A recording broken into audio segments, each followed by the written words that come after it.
Assalamu alaikum dear students, this is Tahim Razik, me again. We are gonna read page number 24 and 27 of your reading book, and it's gonna be our lecture number 16. Date is 29th July of the year 2020, and it's Wednesday, not Wednesday, Wednesday. So open page number 24. Here it is. Page number 24 last time हमने यहाँ तक किया था जहाँ पे हमने last में date mention की थी 27/7। अब इसके आगे से यहाँ से हमने पढ़ना है और आप डेट मेंशन करें 29/7 वेडनेसडे। जल्दी से लिखें डेट एंड डे।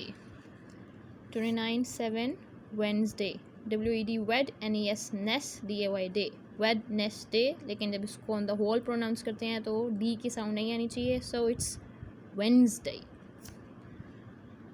अच्छा, हमने ये पढ़ा था कि बूटा ने बाला को देख लिया था कि वही उसके जो ब्रिंजल्स हैं उनको चुराता है, तो उसने उसको फॉलो किया और उसको पकड़ लिया। और उस पर हमने लास्ट टाइम ये देखा था, उसको उसने शोल्डर पे फेंका और उसको पॉन्ड के पास ले गया जो कि फील्ड के करीब ही था, और उसको ज़मीन पे जाके फेंक दिया। और फिर उसने पॉन्ड से पूछा, जैसे बाला पूछता था ना फील्ड से कि फील्ड में आई टेक अ ब्रिंजल, इसी तरह बूटा ने भी पॉन्ड से पूछा, pond how many times should I dip this fellow into your water, कितनी बार मैं इस इंसान को आपके पानी में डुबाऊँ या इसको भिगोऊँ या डालूँ। And pretending to be the pond, जैसे एक बाला खुद ही फील्ड बन के जवाब देता था ना, बूटा ने भी वही काम किया, खुद ही पॉन्ड बन के उसने जवाब दिया। He replied not once dear Boota, एक बार नहीं, नॉट वंस का मतलब है एक बार नहीं, डिप हिम 100 टाइम्स, उसको 100 दफ़ा मेरे अंदर डालो, यानी कि मेरे वाटर में उसको 100 दफ़ा डालो, भिगो। और 200 टाइम्स या 200 बार, और मोर, या फिर जितनी बार भी आप चाहो, 300 times, 400 times and so on. Not once dear बूटा, डिप हिम 100 टाइम्स और 200 टाइम्स और मोर। लाइक बहुत मज़े का उसने जवाब दिया कि इसको एक बार नहीं 100 टाइम्स डालो, इसको 200 टाइम्स डालो, या जितना बार चाहो आप इसको डाल सकते हो। बाला गॉट होम वेरी लेट, वो जाहिर है फिर उसने उसको यही पनिशमेंट दी, उसको डाला पानी में, उसको भिगो दिया। Bala got home very late that night, उस रात बाला जो है बहुत देर से घर पहुंचा। ही वॉज सोकिंग वेट, वो बिल्कुल भीगा हुआ था। सोकिंग वेट का मतलब होता है, सॉक वैसे करना होता है जैसे कि पानी जज्ब कर लेती है ना, कोई भी चीज़ सॉक कर लेती है, ठीक है, बिल्कुल भीग जाना। But he never stole any brinjals again, वो उस दिन रात को बहुत लेट घर पहुंचा था और बिल्कुल भीगा हुआ था, यानी कि जैसे कि पानी नुचड़ रहा होता है बॉडी में से, कपड़ों में से। But he never stole any brinjals again, लेकिन उसने दोबारा कभी भी बैंगन नहीं चुराए। मेरे ख्याल से तो उसने दोबारा कभी भी कोई भी चीज़ नहीं चुराई होगी।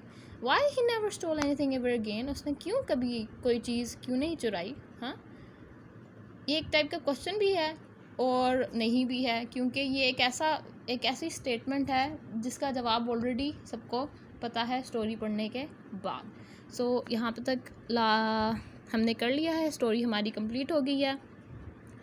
अच्छा, आपने एक चीज़ नोटिस की होगी कि यहाँ पे जो इसमें परमिशन मांगना है, क्योंकि चैप्टर परमिशन के बारे में है, तो जब भी बूटा ने या बाला ने, पहले बाला ने परमिशन मांगी थी ना फील्ड से, तो उसने मे का वर्ड यूज़ किया है, ठीक है। ये मे का वर्ड यूज़ किया जाता है परमिशन लेने के लिए, ठीक है, इजाज़त लेने के लिए।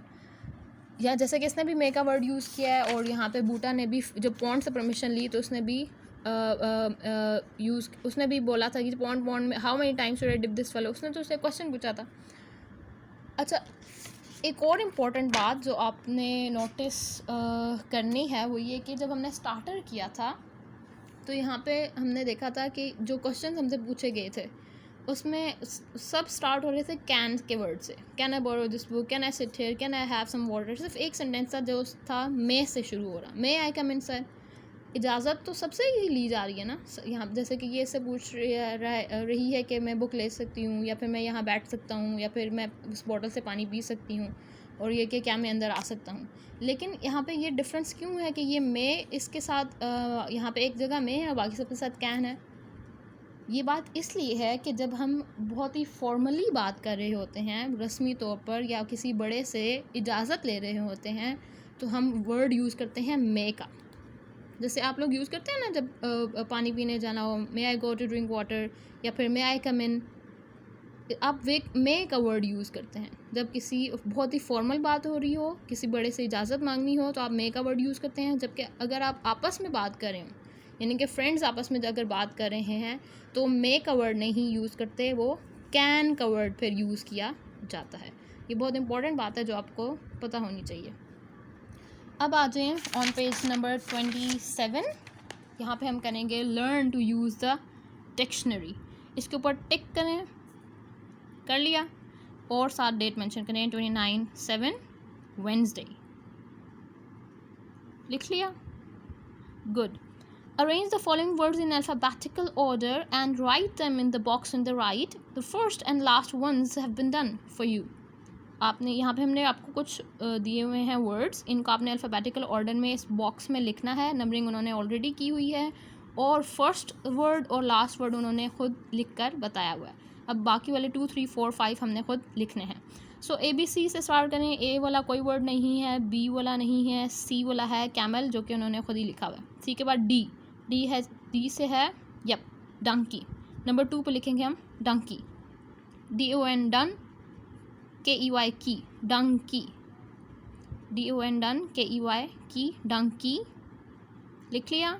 CD फिर आ जाता है ई से कोई है यप एलिफेंट। थर्ड वाले पे लिख लेंगे elephant, ELE FANT faint, ELE PHANT faint, ELE PHANT elephant. Number 3 पे एलिफेंट लिखना है हमने। ABCDE के बाद आता है F से कुछ भी नहीं है, फिर आता है EF G से है गॉट। नंबर 4 पे लिखेंगे हम got, GOAT got, GOAT got. EFG के बाद आता है H से है हॉर्स हम लिखेंगे नंबर 5 पे HORSE हॉर्स, HORSE हॉर्स। जी के बाद I नहीं है, J भी नहीं है, K भी नहीं है, L भी नहीं है, M no, N no, MNO भी नहीं, P नहीं, Q नहीं, R नहीं, S से है एक शीप उन्होंने ऑलरेडी लिखा हुआ है।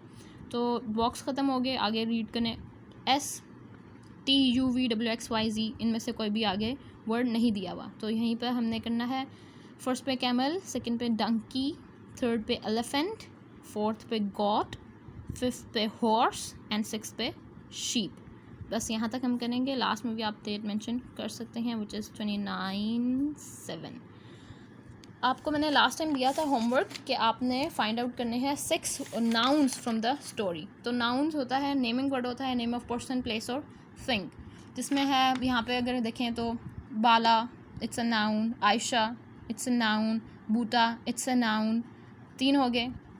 इसके अलावा अगर हम देखें brinjal is also a noun. ये डबल टेक जिस पे किया हुआ है ना, बाला, ब्रिंजल, आयशा, बूटा, ये सब नाउन है। यहाँ पे जैसे देखें पॉन्ड भी नाउन है, वाटर भी नाउन है। तो हमने 6 फाइंड आउट करने के लिए कहा था, होपफुली आपने कर लिए होंगे। अब आपका जो नेक्स्ट होमवर्क है वो ये है कि you have to underline 5 verbs from the story, page number 23 to 24। Also you have to read the story. आपने जो हमने स्टोरी पढ़ी है उसमें से 5 वर्ब्स को फाइंड करके उसको अंडरलाइन करना है, और स्टोरी को बहुत अच्छे से दोबारा रीड भी करना है, ताकि हम नेक्स्ट काम जो वर्कबुक पे करेंगे क्वेश्चन आंसर्स वाला, वो आपको बहुत अच्छे से खुद ही उनके जवाब देना आए। So good luck, have a good day.